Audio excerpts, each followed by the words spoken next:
शुक्लां ब्रह्मविचारसार परमा मध्यं जगद्व्यापिनीं वीणा पुस्तकधारिणीमभयदां जाड्यान्धकारापहाम् हस्ते स्फटिकमालिकां विदधतीं पद्मासने संस्थितां वन्दे त्वं परमेश्वरीं भगवतीं बुद्धिप्रदां शारदाम्। श्री सरस्वती मैया की जय। श्री जानकी मैया की जय। नमस्कार प्रिय दर्शकों, उपस्थित हूँ मैं आज आपके सामने एक नई चर्चा को लेकर। आज हम चर्चा करेंगे कि गया तीर्थ की यात्रा जो महानुभाव करना चाहते हैं, तो गया तीर्थ को जाते समय उन्हें किन किन नियमों का पालन करना चाहिए और कौन कौन से यात्रा संबंधी नियम हैं।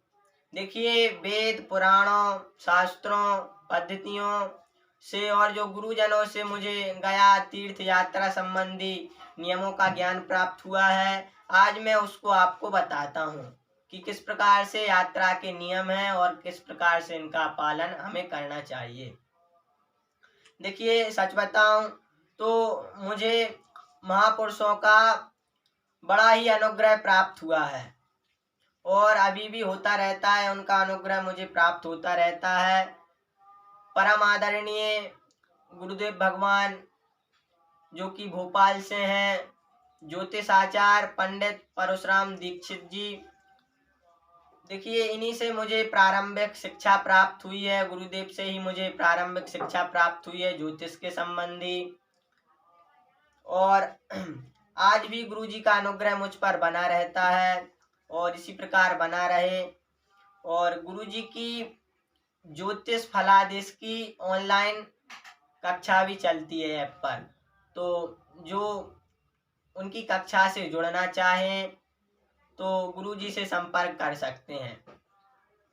और गुरु जी के चरणों में मेरे दो शब्द सादर समर्पित हैं। गुरु जी को बारंबार प्रणाम है कि उनका आशीर्वाद इसी प्रकार मुझ पर बना रहे। देखिए, चलते हैं अपने विषय की ओर और आज हम गया यात्रा संबंधी जो नियम है उनका विचार करेंगे। गया यात्रा संबंधी जानने योग्य आवश्यक बातें।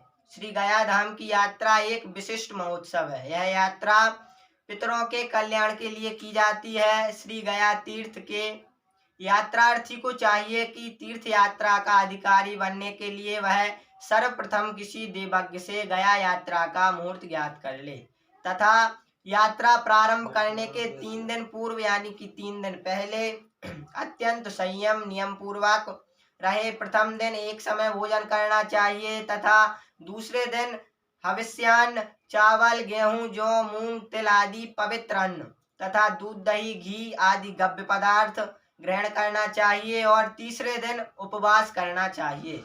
चौथे दिन प्रातः स्नान संध्यादि नित्य कर्म करके पूजा की सामग्री एकत्रित कर आसन पर पूर्वाभिमुख होकर बैठकर आचमन प्राणायाम करके गया यात्रा की निर्विघ्न परिपूर्णता सिद्धि के लिए स्वस्ति पुण्यावाचन पूर्वक गणेश अंबिका तथा इष्ट देवता का स्मरण पूजन करना चाहिए।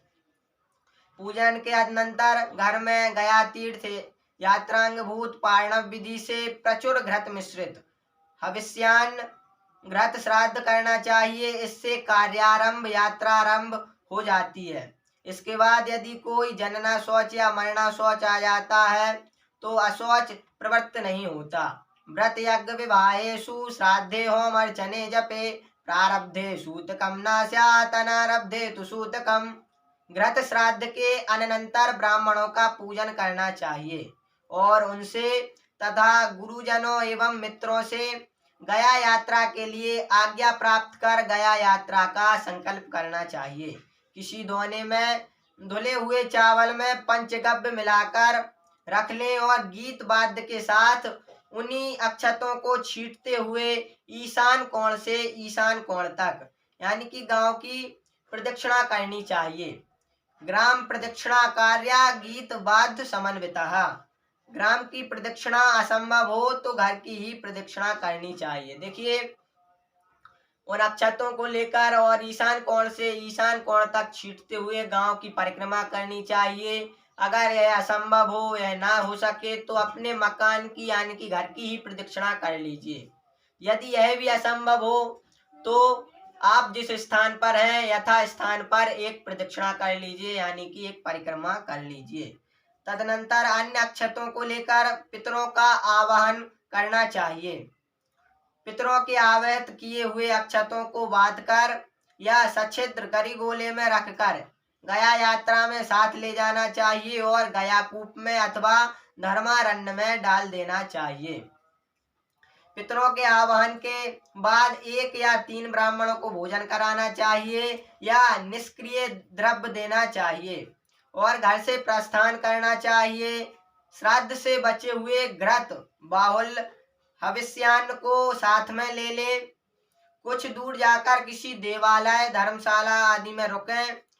यहाँ साथ में लाए हुए श्राद्ध से बचे हुए घृत बाहुल हविन्यास पारणा करें। अगले दिन नित्य कर्म करके पुनः तीर्थ यात्रा का वेश धारण करना चाहिए। काषाय वस्त्र धारण कर लें अथवा वस्त्र का एक कोना गैरिक रंग से रंग लेना चाहिए। ये वस्त्र केवल यात्रा में ही धारण करना चाहिए और अन्य कार्यों में श्वेत वस्त्र धारण करें।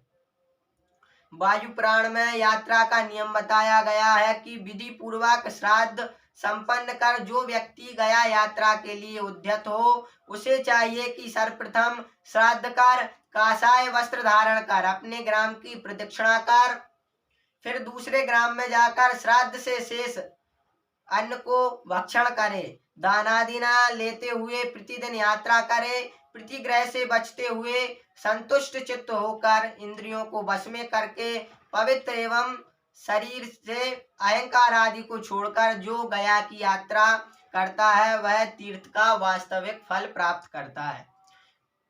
उद्यतश्चेत् गयां गन्तुं श्राद्धं कृत्वा विधानतः विधाय कार्पटीवेशं कृत्वा ग्राम प्रदक्षिणं ततो ग्रामान्तरं गत्वा श्राद्धशेषस्य भोजनं ततः प्रतिदिनं गच्छेत्।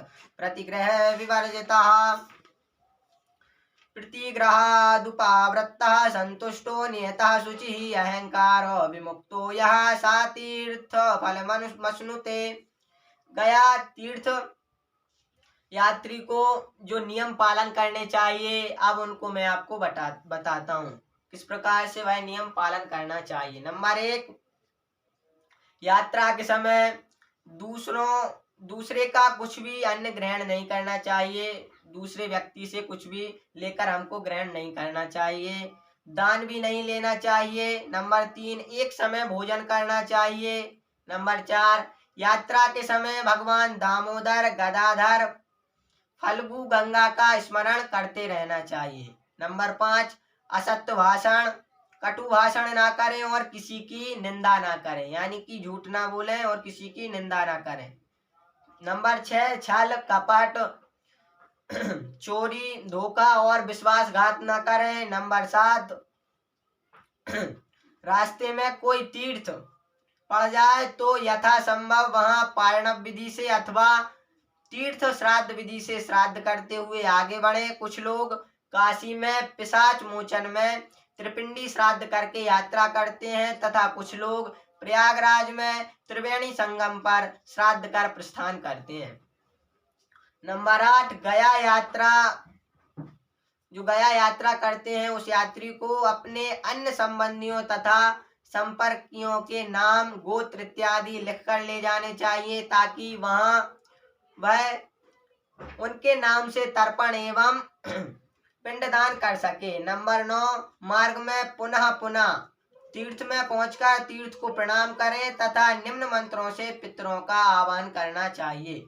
पुनः पुनेति विख्याता पितॄणां तीर्थमुत्तमम् अस्मत्कुले मृताये च आगच्छन्तु पुनः पुनः में श्राद्ध कर गया पहुंचकर सवारी से उतरकर कुछ दूर पैदल चलना चाहिए। तदनंतर गया धाम को ओम गयाय नमः ओम गदाधाराय नमः कहकर साष्टांग प्रणाम करना चाहिए। वायु पुराण में बताया है कि तीर्थ में श्राद्ध करने वाले पुरुषों को काम, क्रोध तथा लोभ को छोड़कर सारी क्रियाएं करनी चाहिए। ब्रह्मचर्य व्रत धारण कर एक समय भोजन करना चाहिए। पृथ्वी पर शयन करना चाहिए। सत्य वचन बोलना चाहिए तथा मन एवं शरीर से पवित्र रहना चाहिए। सभी जीवों के कल्याण साधन में निरत रहना चाहिए। जो इन नियमों का पालन करता है वह तीर्थ का वास्तविक फल प्राप्त करता है। तीर्थ श्राद्धं प्रयच्छद्भिः पुरुषैः फलकांक्षिभिः कामं क्रोधं तथा लोभं त्यक्त्वा कार्याक्रियानिशम् ब्रह्मचैको भोजी च भूषायि सत्ववाक् शुचिः सर्वभूते हिते रक्ता सा तीर्थ फलमश्नुते। जिसके हाथ पैर एवं मन संयत रहते हैं, विद्या तप एवं कीर्ति में बहुलता रहती है, वह वास्तविक तीर्थ का फल उपभोग करता है, प्राप्त करता है। यस्य हस्तौ च पादौ च मनश्चादि सुसंयतम् विद्या तपश्च कीर्तिश्च तीर्थ फलमश्नुते। इस प्रकार गया पहुंचने पर फल्गु, विष्णुपाद, अक्षय वट आदि सभी तीर्थों में स्नान, तर्पण, श्राद्ध, देव पूजन आदि करना चाहिए। गया में सहस्त्र दिन यानी कि 3 पक्ष, 7 दिन, 5 दिन अथवा 3 दिन तक श्राद्ध करने की व्यवस्था शास्त्र में दी गई है। इसका नियम है कि 3 इतने दिन तक आप गया में श्राद्ध कर सकते हैं। सबसे अंत में गायत्री घाट पर दधि अक्षत का पिंड देकर गया श्राद्ध पूर्ण किया जाता है। इस प्रकार गया श्राद्ध पूर्ण होता है। देखिए, आप जो पितरों के निमित्त श्राद्ध करते हैं उनसे क्या फल मिलता है, उनका क्या फल है, आज इसको बताता हूं मैं आपको। पितर, जो हमारे पितर होते हैं, अत्यंत दयालु तथा कृपालु होते हैं। वे अपने पुत्र पौत्रादिकों से पिंडदान तथा तर्पण की आकांक्षा रखते हैं। श्राद्धादि क्रियाओं द्वारा पितरों को परम प्रसन्नता एवं संतुष्टि होती है। प्रसन्न होकर वे पितृगण श्राद्धकर्ता को दीर्घ आयु, संतति, धन धान, विद्या, राज्य, सुख, यश, कीर्ति, पुष्टि, बल, पशु, श्री, स्वर्ग एवं मोक्ष प्रदान करते हैं। आयु प्रजाम धनम विद्याम स्वर्गम मोक्षम सुखानि च प्रयच्छन्ति तथा राज्यं पितरः श्राद्ध तर्पितः। आयु पुत्राण्यसः स्वर्गम कीर्तिं पुष्टिं बलं श्रियं पशून् सौख्यं धनं धान्यं प्राप्नुयात् पितृपूजनम्। इस प्रकार विधि पूर्वक अत्यंत श्राद्ध से पितरों के कल्याण की कामना से गया यात्रा संपन्न कर वहां से वापस घर आना चाहिए। घर आने पर यात्रा प्रारंभ करने के समान ही गणपति आदि देवता का पूजन करना चाहिए। ब्राह्मण भोजन तथा दान आदि करें। गया यात्रा के उपरांत यथासंभव श्रीमद् भागवत अथवा श्रीमद् देवी भागवत की कथा का पारायण भी करना चाहिए। देखिए, जो भ्रम है, इसके निमित्त भ्रांति है, उसका भी मैं निवारण करता हूँ।